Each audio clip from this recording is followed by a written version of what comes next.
سيد الأنبياء والمرسلين وخاتم النبيين وشافع المذنبين أبي القاسم محمد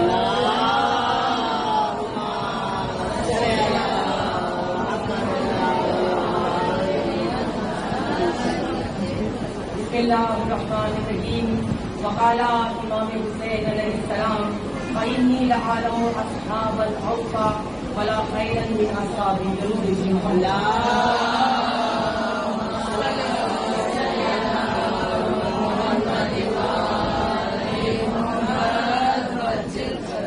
سلسلہ مجالس جاری ہے اور اس اشرے کی آج دوسری مجلس ہے اور ہمارا عنوان اصحاب امام حسین علیہ السلام کی ولایت پذیری ہے.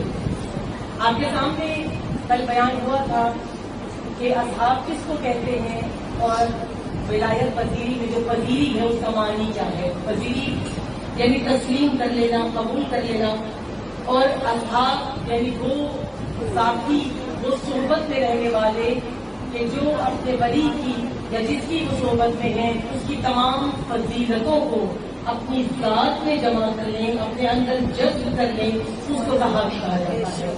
اور امام حسین کا کلام نورانی، فرمان نورانی، جس میں امام فرما رہے ہیں کہ میں نے نہیں دیکھے ایسے اصحاب جیسے با وفا اصحاب مجھے ملے. امام حسین کی نگاہ بلند ہے اور یہ بلند نگاہ عام لوگوں کے اصحاب کو نہیں دیکھ رہی بلکہ یہ نگاہ 1,24,000 انبیاء کے اصحاب کو دیکھ رہی ہے. یہ نگاہ مولا کائنات اور امام حسن مجتبیٰ کے اصحاب کی طرف دیکھ رہی ہے. اور انہوں نے کیسے سمجھا ہے اور کیا سمجھا ہے ولایت کو، یہ آپ کے سامنے گلزار ہے. امام جن اصحاب کی تعریف کر رہے ہیں یہ اس درجے پر ہے کہ جو شیعت کا امتیاز ہے. یعنی ہم اہل تشیع، ہمارا امتیاز کیا ہے؟ آپ کے پاس کیا چیز ہے جو آپ کو باقیوں سے جدا کر دیتی ہے اور نہ فقط جدا کرتی ہے بلکہ آپ کو باقی سب سے ممتاز کر دیتی ہے. آپ کے پاس ایک بہت قیمتی شے ہے جو آپ کو پوری دنیا کے مسلمانوں سے ممتاز کر دیتی ہے اور اس کو شیعت کا امتیاز کہا جاتا ہے. اور وہ کیا ہے؟ وہ ہے ولایت. جہاں پر امام اپنے اصحاب کو یا اپنے ماننے والوں کو یا شیعوں کو دیکھنا چاہتے تھے لیکن جو سمجھ نہیں سکے وہ ابھی تک وہیں کھڑے ہیں جہاں پر ان کی ابتدا ہوئی، یعنی اس سے آگے وہ نہیں بڑھی. ولایت کس کو کہا جاتا ہے؟ انشاءاللہ تمام مجالس میں مختلف معانی ولایت کے بیان ہوں گے. سب سے پہلے عربی میں ولایت کا معنی کیا ہے؟ ہم جو معنی لیتے ہیں اور جو رائج ہے ہمارے یہاں وہ ہے محبت. بھلے کہ یہ معنی اصل معنی نہیں ہے بلکہ اس معنی میں سے ایک معنی ہے محبت. ولایت کے معنی ضرور بھیجے محمد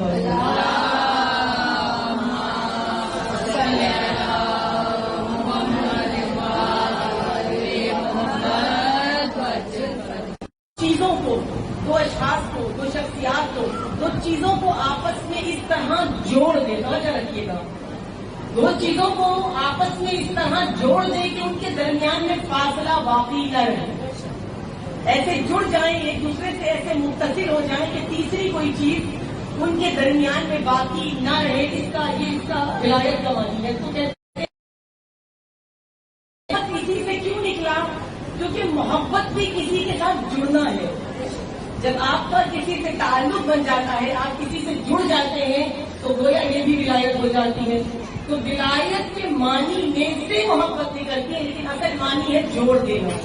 اس کے معنی باقی تمام جتنے بھی مسلک ہیں ان مسالک میں اس کے معنی محبت کے لیے گئے اور محبت کوئی غلط چیز نہیں ہے. اگر معنی محبت سے ہے لیکن وہ غلط اس لیے نہیں ہے کہ محبت بہت عظیم چیز ہے. کئی مرتبہ آپ کے سامنے عشق امام حسین اور محبت کی گفتگو ہو چکی ہے. رضا اندر جانے کی ضرورت نہیں ہے گہرائی میں. محبت بھی قیمتی شے ہے اور محبت ایک بہترین ذریعہ ہے. اہل بیت کی محبت بہترین ولایت پہ بات آتی ہے تو کتنی دلیلیں دیتے ہیں ہم اگر میں اہل ہمت کی بات کروں تو ہم سب جب بھی کسی دوسرے مسلک سے ولایت پہ نظام ولایت پہ بات آتی ہے ہم کتابوں کے حوالے دے دیتے ہیں، وہ اہل تسنن کی کتابوں کے حوالے دیتے ہیں، باقی مسائل کی کتابیں، ہماری کتابیں، ہم سب کتابوں کے آئمہ کے معصومین کے کی آیتوں کے ذریعے سے ہم دلیلیں دے کر ولایت کو ثابت کر رہے ہوتے ہیں۔ اتنی ولایت کے ثبوت کے بعد اور آپ بھی اس کو تسلیم بھی کرتے ہیں، اس کو اپناتے بھی ہیں، اس سب کے بارے میں بات بھی کرتے ہیں، اس پہ لڑائی بھی کرتے ہیں، اس پہ جھگڑا بھی کرتے ہیں، سب کچھ کرتے ہیں۔ یہ ولایت اتنی قیمتی چیز ہے لیکن محبت کا جشن منایا ہے، یہ عید محبت منائی ہے، عید نظام ولایت نہیں منائی۔ جتنا وہ قیمتی دن تھا اس قیمتی دن کو ویسے وہ حق نہیں ادا کیا، بھلے نئے لباس پہنے گئے، لباس ہو گیا، سب کچھ کیا ہوگا، لیکن وہ جو حق تھا اس عبادت کا وہ ادا نہیں ہوا۔ اور کیوں ادا نہیں ہوا؟ کیونکہ ہم نے بھی بخین کہہ کے وہ گزارا ہے۔ ولایت ایک معنی لیتی ہے حکومت کے، یعنی ولایت کا ایک معنی آتا ہے حکومت، اور حکومت اور حاکم کیوں معنی آتی ہے، لیکن حقیقت یہ ہے کہ حاکم ہی تب ہوتا ہے جب رعایا اس کے ساتھ ہوتی ہے۔ شہر میں جائے، کسی ایسے ملک میں جائیں جہاں کوئی بھی نہیں ہے، کسی صحرا میں کسی کو بادشاہ بنا کر بٹھا دیا جائے اور عوام نہ ہو، رعایا نہ ہو، تو وہ بادشاہ نہیں ہے، وہ تنہا انسان ہے۔ کیوں؟ کیونکہ جس کی وجہ سے وہ بادشاہ ہے، جس کی وجہ سے وہ ولی ہے، یا جس کی وجہ سے اس کو یہ سلطنت ملی ہے، وہ تو ہے ہی نہیں۔ اللہ اکبر، یا رسول اللہ، یا رسول اللہ،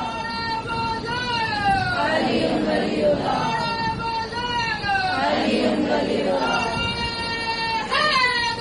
یا علی، یا علی،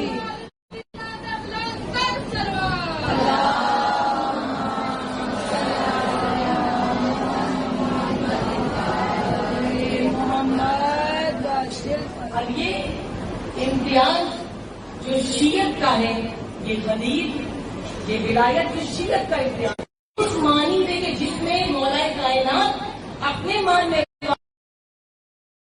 اور آسان کر دوں، جس معنی میں زہیر بن قین شیعہ ہے اس معنی میں آپ اور ہم شیعہ نہیں ہیں، جس معنی میں مالک اشتر اور سلمان فارسی شیعہ ہیں اس معنی میں ہم شیعہ نہیں ہیں، ہم اس طرح سے شیعہ نہیں ہیں۔ لہذا ولایت اور غدیر شیعوں کا، شیعت کا امتیاز ہے۔ کیا ہوتا ہے ان کی نظر میں اسلام کیا ہے؟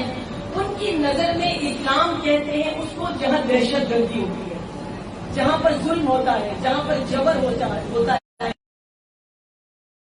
چہرہ اور طالبان کی شکل میں دکھایا ہے، جو لوگوں کو بنا سوچے سمجھے قتل کر رہے ہوتے ہیں، یہ اسلام کی دکھائی جا رہی ہے، لوگ تو وہی دیکھ رہے ہیں، اور اس کو دیکھ کر لوگ اسلام سے بھاگنے ہے کہ ہم شیعت کا بڑا عجیب چہرہ دکھا رہے ہیں۔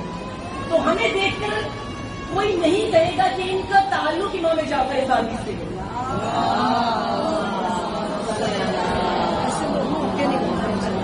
تو لاؤ وہاں پر آئے اور تجانی کمالی کو موقع ملا انہیں درس دینے کا، تو انہوں نے ایک درس میں کہا، یہ ان کے جملے ہیں کہ یہ تو خیر ہے کہ میری ملاقات سب سے پہلے تمہارے علماء سے ہوئی ہے، یعنی جب میں دوسرے مسلک سے تعلق رکھتا تھا، یہ خیر ہوا ہے کہ میری ملاقات تم سے پہلے تمہارے، یہ تو لاکھ جو بھی گئے تھے، میں تم سے ملتا، پہلے ان کی ملاقات کس سے ہوئی؟ باقر الصدر سے۔ کون باقر الصدر؟ جن کے بعد جد و جہد کی۔ کیوں کہا عاشورہ؟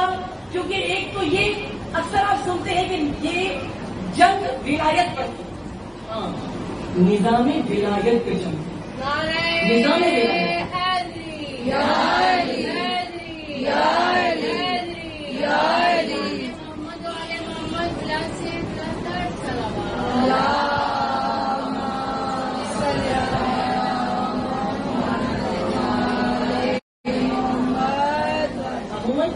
ہمارے بچوں کو عادت نہیں ہوتی ایسی مجالس سننے کی، لیکن یہ چیزیں سننی چاہیے۔ یہ کیا چیز ہے آپ کے دین میں موجود، اور خصوصیت سے اس امام کے ذریعے سے کہ جو اپنا سب کچھ لٹا کر اس نظام کی جد و جہد کر رہا ہے، یہ سب کچھ جو قربان، تم یہ سوچتے رہو کہ ہم تو کم ہیں، ہم تو کر نہیں سکتے، ہم تو جدوجہد نہیں کر سکتے، ہماری تو تعداد بڑی کم ہے، ہم تو بڑے مختصر تشیاں ہیں، تم کروڑوں اکٹھے ہو کے جلوس میں نکال سکتے ہو لیکن نظام کی جدوجہد نہیں کر سکتے، ہم فقط 72 ہوں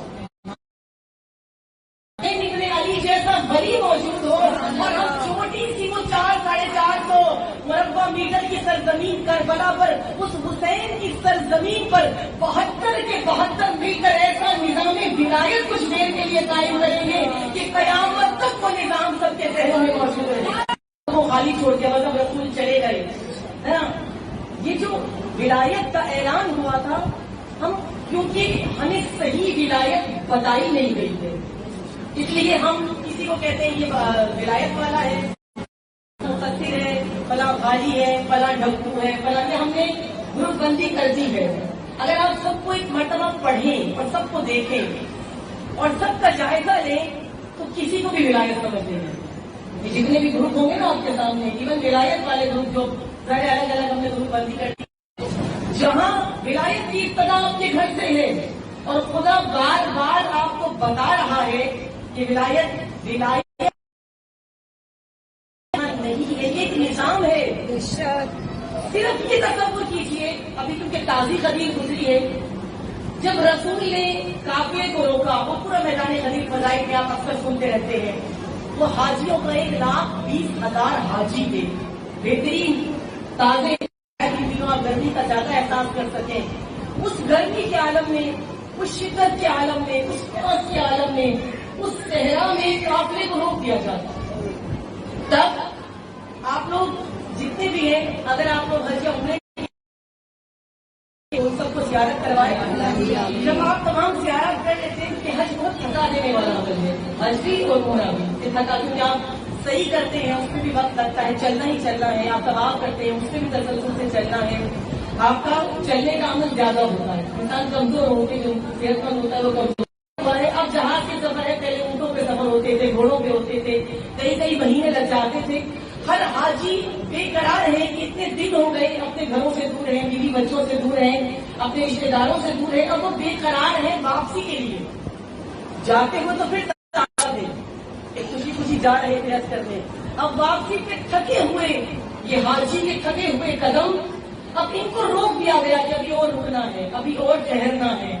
اب وہاں پر ٹھہر کے کیا کر رہے ہیں؟ رسول خدا گجاووں کا ممبر بنوا رہے ہیں، اور ایسا ممبر بنوا رہے ہیں کہ ممکن ہے ولایت کے لیے وہ ممبر بھی پسند نہیں کیا کہ جس پہ بعد میں کوئی بیٹھ جائے۔ چلی محبت کا اعلان نہیں ہو رہا، محبت کی بات نہیں ہو رہی، ممبر بھی وہ ہے جو آج بنا ہے اور اس کے بعد پھر کبھی اس کے بعد دوبارہ نہیں بنایا جائے گا۔ کوئی بھی جب بھی کوئی گفتگو کسی ممبر پہ بیٹھ کر، کسی بلند جگہ پر بیٹھ کے کرنے کی کوشش کرے گا تو وہ ممبر مسجد کا سہارا لے گا، وہ اپنے درباروں کے ممبروں کا سہارا لے گا، لیکن ایسا ممبر کوئی اونٹوں کے گجاووں کو اتار کے نہیں بنائے گا۔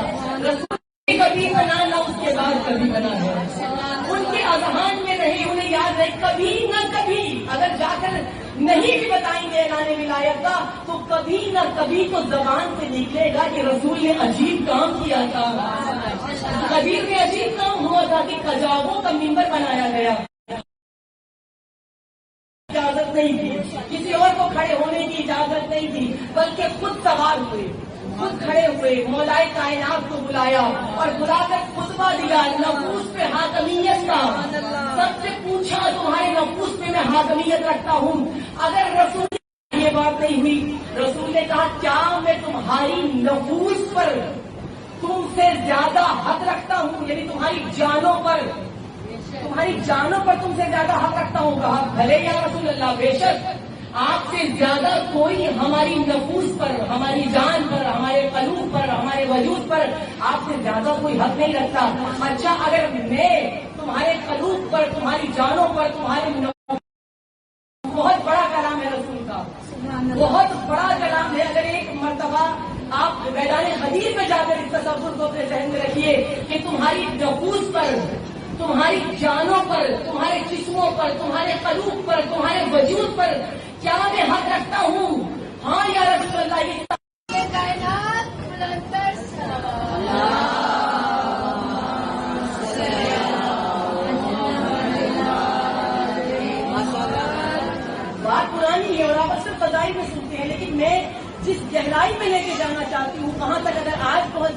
باقی میری 7-8 مجلسیں میرے لیے آسان ہو جائیں گی کہ تمہارے نفس پہ اگر میرا حق ہے اور تم کہہ رہے ہو کہ ہاں حق ہے، تو پھر جن جن میں حق رکھتا ہوں، جن جن کے قلوب پر میں تصرف رکھتا ہوں، جن جن کے وجود پر میں تصرف رکھتا ہوں، جن جن کی جانوں پر میں تصرف رکھتا ہوں، تو پھر یاد رکھو کہ یہ علی بھی ان سب کی جانوں پر تصرف رکھتا ہے، یہ سب نفوس بھی علی کے حوالے ہیں۔ تو اب وہ نے ولایت علی کا اقرار کیا تھا اور مولائے کائنات کے ہاتھ پر بیعت کی تھی، تو ذہن میں رکھیے رسول نے وہیں پر قافلے کو روکا اور روک کر کہا اب اعلان ہو گیا ہے، جانے نہیں دوں گا، اب ہر کوئی آئے۔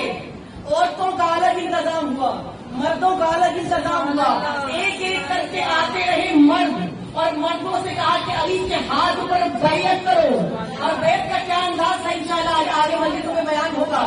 کہا کہ علی کے ہاتھ پر بیعت کرتے رہو۔ تو زبان سے کہنا کافی تھا کہ ہاں رسول اللہ ہم علی سے محبت کرتے ہیں، کیونکہ محبت میں جبر نہیں ہوتا، محبت میں زبردستی نہیں ہوتی، گن پوائنٹ میں محبت نہیں کرائی جاتی، تلوار کی نوک پر محبت نہیں بیعت کر رہے ہو، میرے بعد تمہارا حاکم و سرپرست علی ہوگا۔ سبحان اللہ، سبحان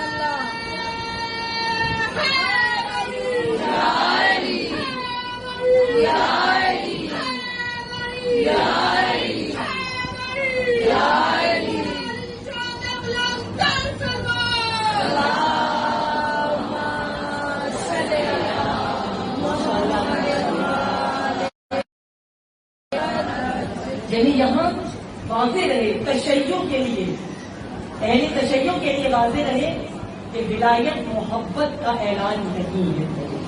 اور پھر جو ہم اپنی زبانوں پہ جاری کرتے ہیں، ہم کہتے ہیں علی ولی اللہ کہیں، علی ولی اللہ، علی ولی اللہ کہنا، امام حسین کو امام کہنا بڑا آسان ہے، لیکن امام ماننا بہت مشکل ہے۔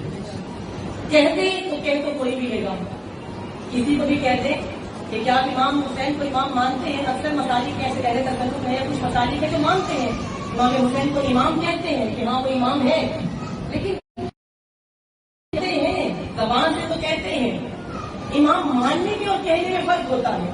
جب امام مان لیا جائے پھر کچھ بھی آپ کا نہیں ہے، جب ولی مان لیا جائے، جب ولی مان لیا ہے تو پھر یہ نہ سمجھیں، یہ ہم کیوں یہ سمجھتے ہیں کہ فقط کائنات کو ولی مانا ہے تو ذمہ دار ہو جائیں گے۔ آپ کو پھر ہر کام اس ولایت کے سائے میں کرنا ہے۔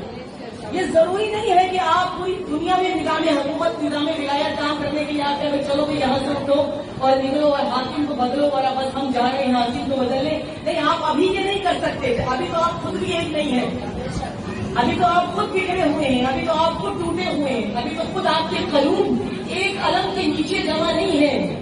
آپ ایک علم کے نیچے جمع ہو جاتے ہیں، قلوب جمع نہیں ہوتے آپ کے۔ جس وقت ہر کسی کا قلب یہ تسلیم کر لے اور ہر کسی کا نفس یہ تسلیم کر لے کہ میرا حاکم میرا ولی علی ہے، اس کے بعد کہا جا سکتا ہے یہ جمعیت ایک ہے، یہ لوگ ایک ہے، یہ لوگ علی والے ہیں۔ یہ سب جمع ہو جائیں جب ایک علم کے نیچے ایک مقام پر، لیکن کب؟ جب ہم سمجھیں کہ ولایت کس کو کہتی ہے۔ ہم نے اس چیز کو جس کو جھگڑا بنایا ہے، یقین جان لیجیے وہ آپ کے امتیاز کا معیار کربلا میں موجود ہے کہ کیوں اپنی جانیں دینے کے لیے تیار ہیں۔ کچھ چند جو کسی اور مسلک سے، جو امام حسین کے بابا امام علی کو قاتل سمجھتے تھے خلیفہ سویم کا، وہ ابھی مولا حسین کے ساتھ ملے ہیں، چند دن ہوئے ہیں انہیں جو بھی آئے ہیں مولا حسین کے پاس۔ کچھ وہ ہیں جو 9 کی رات تک لشکر یزید میں تھے، لشکر یزید میں زندگی تھی، لشکر یزید میں حیات تھی۔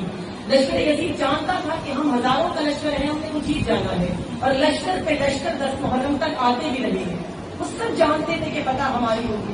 وہاں اگر جو سپاہی ہیں ان میں سے یا تو 100 سال سے بھی زیادہ ہیں، یا کوئی چھوٹا ہے تو وہ 6 ماہ سے بھی کم ہے، کوئی درمیان کی عمر ہے تو کوئی 13 سال کا ہے، کوئی 18 سال کا ہے، کوئی 23 سال کا ہے، بالکل چھوٹی چھوٹی عمروں کی جوان ہے۔ اور وہ جانتے ہیں کہ کون ہے. کچھ ایسے ہیں جو معذور بھی ہیں, معذور بھی موجود ہیں, تو یہ کیسے لڑیں گے؟ یہ جانتا ہے لشکر یزید, لیکن اس کے باوجود کچھ ادھر آئے اور پھر حسین بن علی کہہ رہے ہیں میں نے نہیں دیکھے ایسے باوفا. کیا دیکھا؟ اور وہ 9 کی رات سے پہلے سمجھتے تھے, وہ جو لشکر یزید سے آئے تھے وہ 9 کی رات سے پہلے سمجھتے تھے کہ یزید کا حق ہے, لیکن 9 کو پتا چلا کہ نہیں, ولی تو حسین ہے, ہمارے نفوس پہ تو حق حسین لگتا ہے. اور پھر اگر حسین کہیں کہ میدان میں اتر جاؤ تو اتر سکتے. امام کے قافلے کا رخ کربلا کی جانب ہو گیا. قافلہ چل رہا ہے اور ایک مقام ایسا آیا کہ جہاں پر آ کر امام کی سواری میں چلنے سے انسان, سواری آگے نہیں بڑھ رہی. امام کوشش کر رہے ہیں کہ ایڑ لگا کے اس کو آگے کیا جائے, لیکن سواری آگے نہیں بڑھتی, لیکن تمام سواریاں رک چکی. امام نے بات تاریخ کہتی ہے 7, لیکن کوئی بھی آگے چلنے کے لیے تیار نہیں ہوا.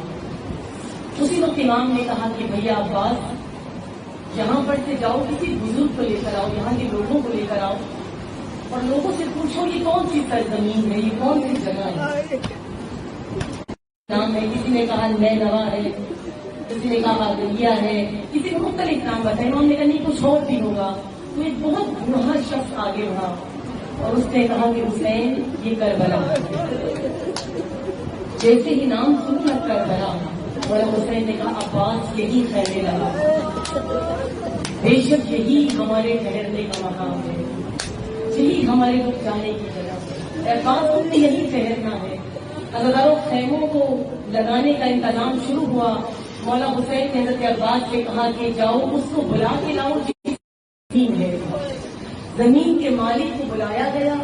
امام حسین نے کربلا کی زمین کو 60,000 درہم میں خریدا, اور جب خرید لیا نا, امام چاہتے تو نہ بھی خریدتے, صحرا ہی تھا نا, امام ٹھہر جاتے اور چاہتے تو نہ بھی خریدتے, لیکن امام حسین نے خریدا کیوں؟ امام حسین نے زمین کربلا کو خریدا اور خرید کے جس کی زمین تھی اس کو بلا کر کہا کہ میں تمہیں یہ زمین ہبا کر رہا ہوں. ان کو زمین دی. امام حسین نے اپنے تمام خیموں کو جب لگوا لیا اور سب سے پہلے خیمے میں جا کے جناب زینب جناب سکینہ کو لے کر بیٹھ گئے. ابھی جناب زینب بیٹھی تھی کہ کربلا کی خاک اڑی اور ان کے جناب سکینہ کے سر میں گئی. اس خاکی کربلا جب جناب سکینہ کے سر میں گئی, جناب زینب نے غور سے خاک کو دیکھا اور سونگا تو تیزی سے دوڑتی ہوئی مولا حسین کے قریب آئی اور کہا بھیا حسین جلدی کرو, ہمیں یہاں ٹھہرنا نہیں ہے. حسین ہم یہاں نہیں رک سکتے, بھیا ہمیں جلدی یہاں. حسین نے پوچھا زینب کیا ہوا؟ کہا بھیا یہ خاک جو سکینہ کے سر میں گری ہے نا, بھیا اس خاک میں سے آپ کے لہو کی خوشبو آ رہی ہے. بھیا مجھے خوف آ رہا ہے, ہم اس مقام میں نہیں رکیں گے. مولا حسین نے کہا زینب ہمارے گرنے کا یہی مقام ہے, زینب ہمارے شہید. حسین نے بنی اسد سے کہا ہے بنی اسد سے تمہیں 3 وصیتیں کرنا چاہتا ہوں. آج تو محرم ہے اور حسین ابن علی کا قافلہ کربلا میں پہنچ چکا ہے. آس پاس کا وقت ہوگا جب بنی اسد سے امام وصیت کر رہے ہوں گے. کہاں بنی اسد 3 وصیتیں ہیں. میں سلام کرتی ہوں مولا پر کہ مولا شہادت سے پہلے بھی شیعوں کا کتنا خیال ہے. ہاں بنی اسد پہلی وصیت یہ ہے کہ جب دشمن کی فوج چلی جائے نا تو ہمارے دفن کر دینا. میری دوسری وصیت یہ ہے کہ جب کوئی مومن کوئی شیعہ ہمارا ماننے والا ہماری قبروں کے نشان کا پتہ کرے نا, ہمارا نشان قبر بتا دینا اور بہت دور سے میرے مومن آئیں گے. میری تیسری وصیت یہ ہے, کہا جاتا ہے غریب الوطن ہے حسین. امام رضا کو کہا جاتا ہے غریب الغربا, لیکن امام حسین نے کسی نہیں ہے, یہ بے وطن کے ایسا غریب ہے. امام کی حکومت کا مال سے دیکھو نہ پیسے سے دیکھو. امام نے کہا اپنی عورتوں کو بھیجو. بنی اسد کی عورتیں آئیں. امام نے بنی اسد کی عورتوں سے کہا کہ بنی اسد کی خواتین میں فاطمہ کا بیٹا اگر سکے تو پانی بھرنے کے بہانے آ جانا اور ہم سے کھا کے کربلا کو ڈال دینا. اور پھر مولا کو لگا کہ شاید یہ بھی